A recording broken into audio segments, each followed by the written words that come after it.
Boğuna vay vay vay. Boğuna çakarak boğuna vay. Mana. O kız kazda işine. Muzdek bitsi burada da bir şey atma anı ben. Muzdek aşkım olan bu. Peki gene çakan. Müslüm bak mı?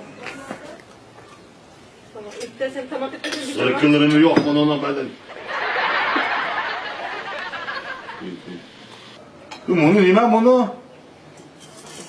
Ya sökemezse bu. Söktür may mı bu? Benim lan seçmedim iki tane yeter. Tam olur işte. İyi kan.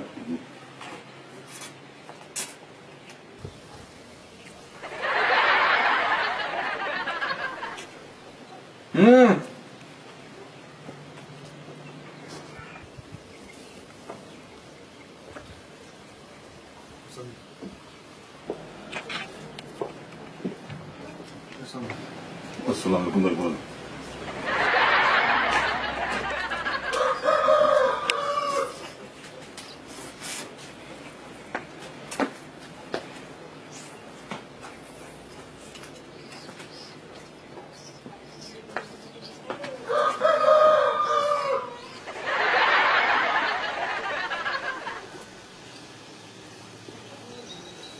Şimdi ne iş çıktı da?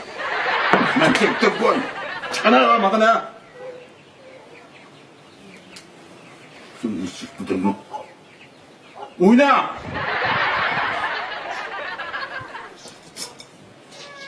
İgine atma bakın igine.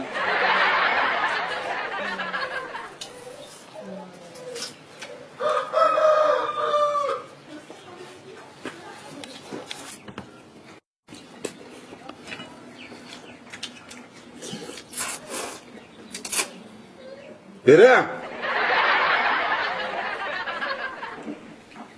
Başka iş yok bu kuyunun. Yaş kırkırdı bu. Başka iş yok yılda.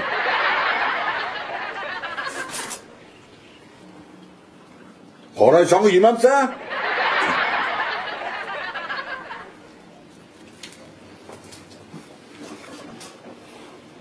Bu karma yine var.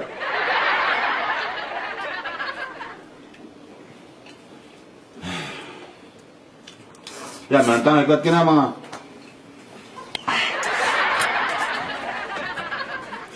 Astra higine gelin turşu da aç.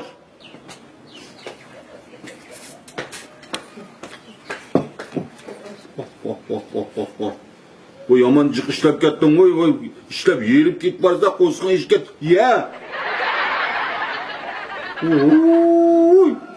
Beni bakım edip, hiç gündüz işlep, caba çekip yes, sen. Bak da işlemez ko bu koy. Ya mandan sepekine, baş kaptım al bugün. Sepremiş tam. Tamam ettim apa?